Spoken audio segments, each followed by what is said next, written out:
Cher frère mathématique, salam alaikum. J'espère que tu vas bien. Ça va et toi? Alhamdoulilah. Ça va, alhamdoulilah. Donc j'aimerais te poser un certain nombre de questions. Certaines sont d'internautes qui nous ont envoyé sur les sites des éditions Les 12 et de Taraweh. Et donc j'aimerais que tu me répondes à ces questions. Inch'Allah. Donc, أعوذ بالله من الشيطان الرجيم بسم الله الرحمن الرحيم والصلاة والسلام على سيدنا محمد وعلى آله وصحبه أجمعين والسلام عليكم ورحمة الله وبركاته. Donc, assalamu alaikum wa rahmatullahi wa barakatuh à nos frères et sœurs et le bonjour aux éventuels non-musulmans qui écouteraient la vidéo. Assalamu alaikum à toi, très cher frère Ramzi.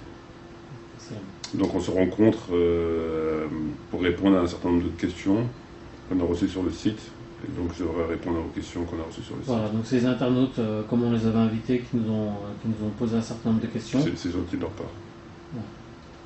Attends, on va lire les questions.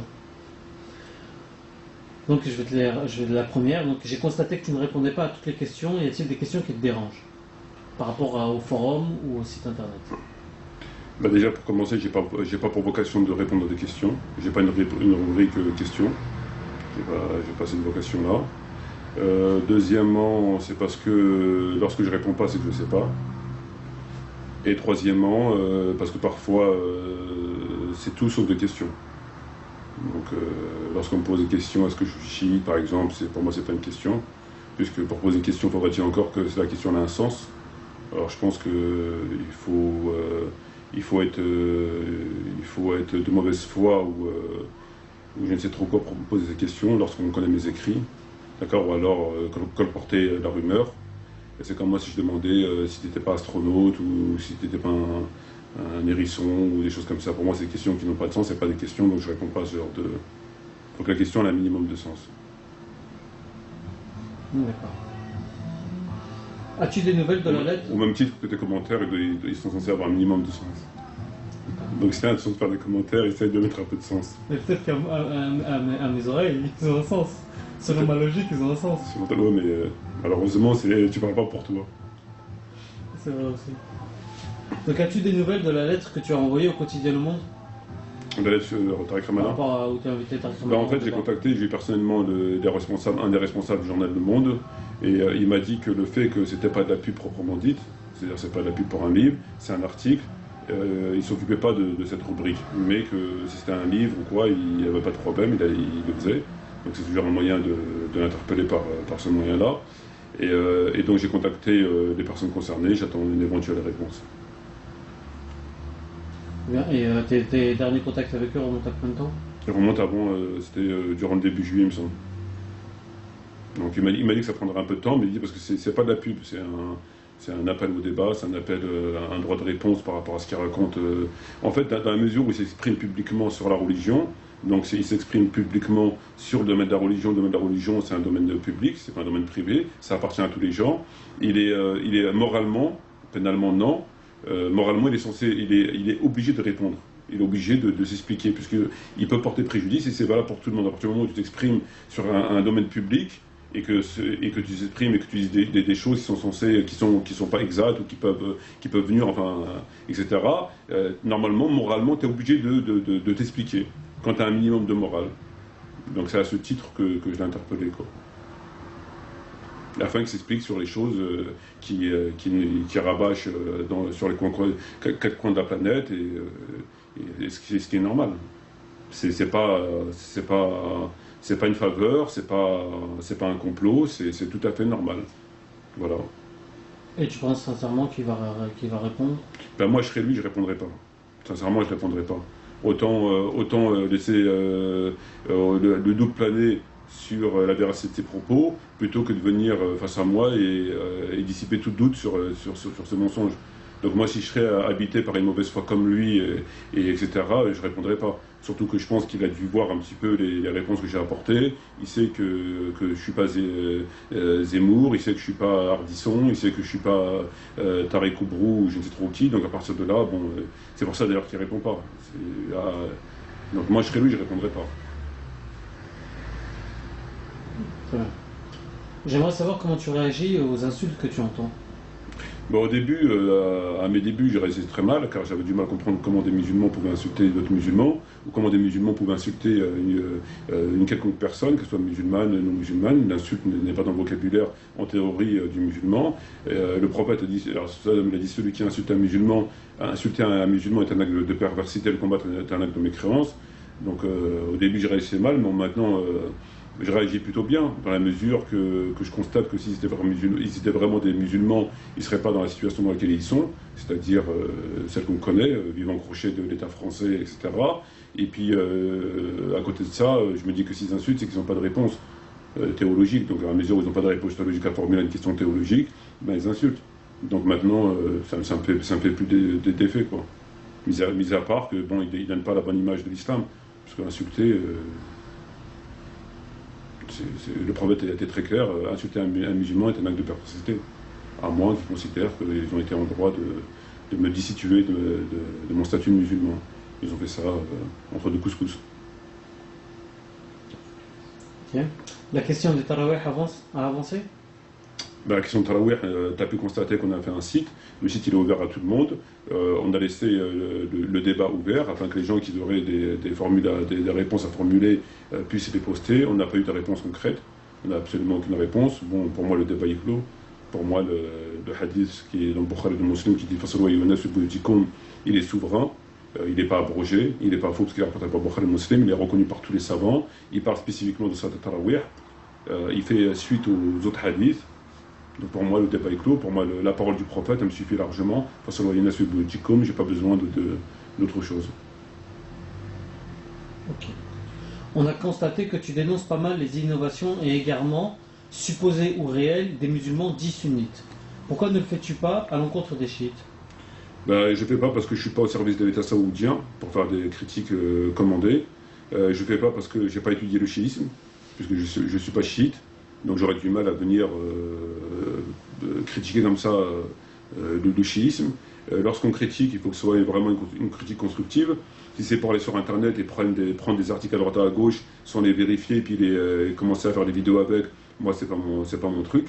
Donc voilà. Et puis bon, je pense que le livre que j'ai écrit, Lettre ouverte à notre chiite, qui fait 112 pages environ, est parfaitement clair. Donc voilà. Il n'y a pas une pratique en particulier, quelque chose que tu aimerais, enfin dont tu éprouves le besoin de dénoncer? C'est sur le schisme? Ouais. Ben, ça a été fait dans le livre. Là. D'accord. Ça a été fait. Mais je ne vais pas faire des vidéos sur le schisme, je ne connais pas le schisme. Le peu de choses que je connaissais sur le schisme, je les ai rédigées sur le papier. D'accord. Donc c'est ici, c'est là, c'est un livre. Donc à partir de là, je n'ai pas besoin d'aller au-delà. Ok.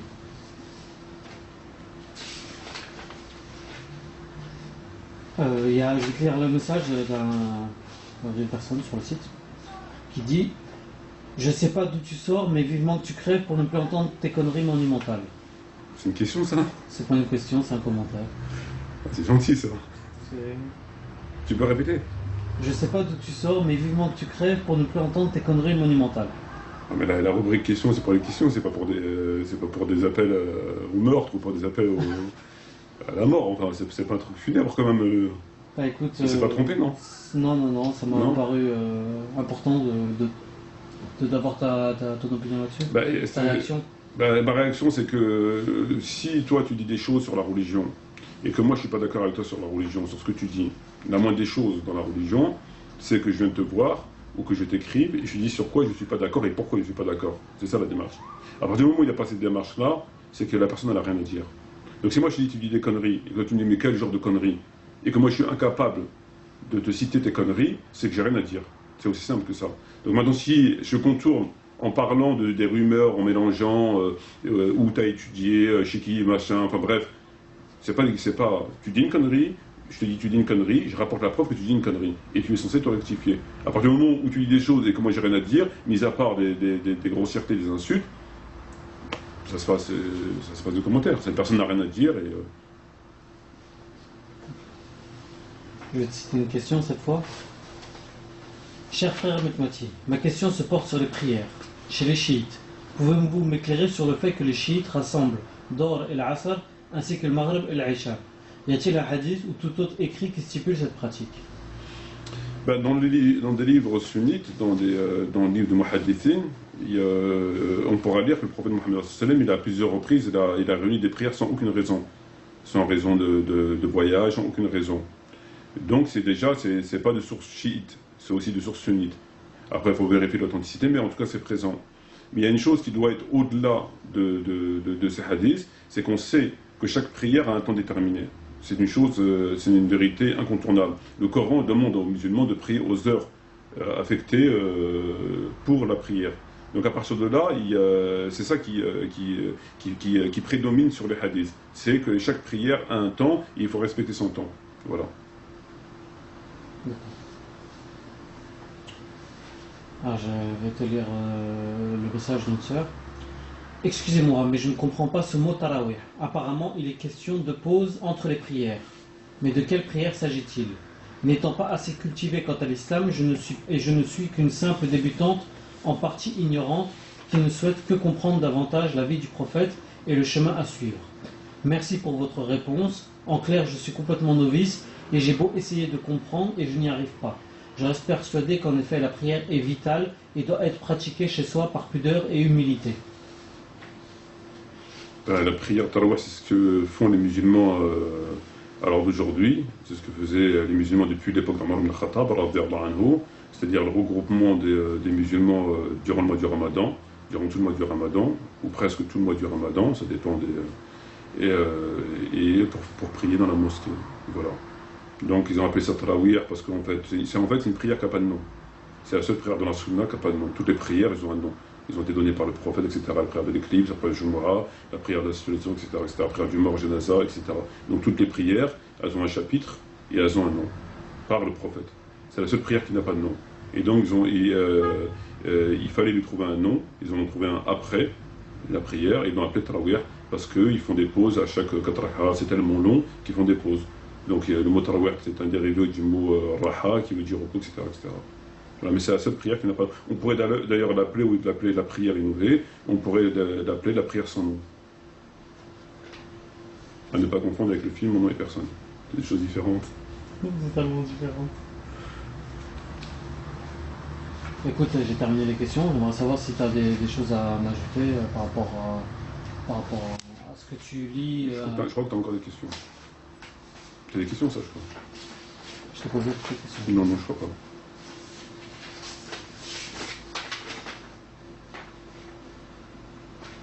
Je crois que tu as oublié des questions. Il y en a un j'avais vu qui avait posé une question, si on pouvait faire la nuit du destin et l'état qadr à la mosquée. C'est derrière, je crois. Je les ai vus tout à l'heure. C'est là-bas, hein, devant toi là. C'est pas des questions, ça? Excuse-moi. Elles sont pas assez grosses ou quoi? Désolé. Et l'autre, t'as sauté là, c'est pas une question, ça? Non, celle-là, je t'avais cassé. Oui. Et en fait, j'en ai sauté une, en fait. Ouais. Heureusement qu'il n'y en a pas 50. Ouais. Donc, salam alaikum wa rahmatullahi wa barakatuh. Il nous reste combien de temps là? Excuse-moi, il nous reste 7 minutes. Ok, bah, ça va. Est-ce que la prière du destin est préférable à la mosquée ou est-elle soumise aux mêmes règles que Tarawih? Est-ce que la prière de la nuit du destin est préférable à la mosquée ou est-elle soumise aux mêmes règles de Tarawih? Donc la prière du destin, c'est l'état qadr, donc la prière qui fait référence à la sourate Nanzilna ou fait l'état qadr. C'est exactement la même chose. C'est exactement la même chose. Il n'y a pas de différence entre d'ailleurs la nuit du destin, elle est dans les 10 derniers jours, des jours impairs, ça dépend des variantes des hadiths. Et il n'y a pas de différence entre le fait de la règle du prophète, Mohammed qui dit priez chez vous, dorénavant au fidèle priez chez vous, et le reste. Il n'y a pas d'exception. Le prophète n'a pas fait d'exception. Donc l'état qadr ou pas l'état qadr, toute la prière durant le mois du Ramadan doit être faite conformément au hadith, fasalu ayyuhan fi buyutikum, dans la demeure. Toutes les prières sans exception. Et cela durant toute l'année. Il n'y a pas de prière, toutes les prières surérogatoires, nafila, toutes sans exception, elles doivent être faites à la maison. La mosquée n'est pas un lieu ostentatoire, la mosquée n'est pas faite pour un concours de rak'a, la mosquée n'est pas faite pour... encore bon, on parle de vraies mosquées, on ne parle pas des mosquées de France ou d'Europe, mais on parle des vraies mosquées, c'est pas fait pour ça. C'est fait pour tout ce qui est acte obligatoire et les prières que le prophète a clairement légiférées. c'est-à-dire la prière de l'éclipse, la prière de la pluie, la prière à Janaza, enfin toutes les prières, la prière de la salutation des mosquées, ça c'est des prières que le prophète a légiféré là-dessus.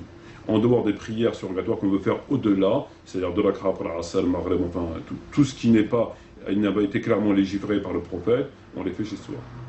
Voilà. Toutes, sans exception. C'est une règle dans l'islam. D'ailleurs, il y a un hadith dans Ibn Majah, et dans le Muwatta de l'imam Malik, et dans d'autres.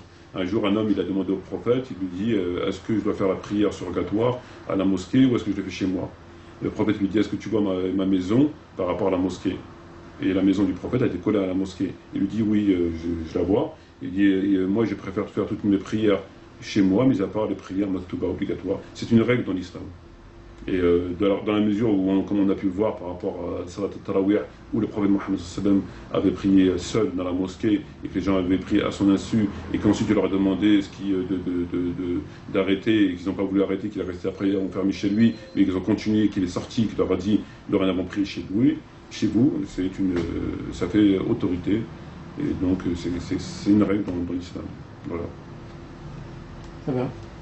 Je te remercie pour ces éclaircissements. Il nous reste du temps, non? Peut-être. Il nous reste 4 minutes, 3 minutes. Est-ce que tu as une observation? En fait, par rapport à tout ce qui se dit sur différents sites, il y a énormément de critiques, un peu de soutien, mais beaucoup plus de critiques. Non, moi, je vois le contraire. Tu vois beaucoup plus de soutien que... Moi, quand j'ai commencé à faire cette activité-là, c'est simple, ils nous avaient massacrés. C'était carrément un génocide, comme Hitler avait fait un génocide sur les Juifs. De notre dos, ils avaient fait un génocide. Et les gens, malheureusement, les gens sont naïfs et écoutent les rumeurs et les on-dit, les machins, etc., etc. Et au fur et à mesure, alors d'aujourd'hui, moi je peux dire qu'on a beaucoup plus de soutien que des critiques. Et le peu de critiques qu'on a, c'est d'ailleurs pas des critiques, c'est des insultes. Or, les insultes, ils ne rentrent pas dans la rubrique des critiques. Ils rentrent dans la rubrique des poubelles. Ça ne rentre pas dans la rubrique des critiques. Donc moi, je serais tenté de dire le contraire. Voilà. Et pour le reste d'insultes pour ceux qui t'insultent, etc., je sais que tu as déjà répondu, mais comment tu le perçois pour eux Moi, je le perçois comme le perçoit le prophète. C'est des gens, comme l'a dit le prophète, insulter un musulman est un acte de perversité, donc ils commettent un acte de perversité. De surcroît, durant le mois du Ramadan, ça dénote d'une foi qui est faible ou voire inexistante. Et au-delà de tout ça, ça prouve qu'il n'y a pas d'argument, il n'y a pas de réponse. C'est-à-dire, dans la mesure où on les dérange dans leur secte, malheureusement, il ne leur reste plus que l'insulte. Donc, il n'y a rien en leur faveur. Et d'ailleurs, ces gens-là qui critiquent le kuffar, il ferait mieux de se référer au kuffar en matière d'éducation et en matière de politesse. Parce que si c'est eux qui veulent instaurer un État soi-disant islamique, je pense qu'ils sont très très mal partis. D'ailleurs, ils ne sont pas partis du tout. Ils ne risquent pas de partir. Et je dirais même, ils ne partiront pas. Voilà. Bien. Je te remercie mon frère et à très bientôt. Merci. Je remercie les frères et sœurs de nous avoir posé des questions. Shukran jazirin, wa salam alaikum wa rahmatullahi wa barakatuh, et à bientôt, Inch'Allah.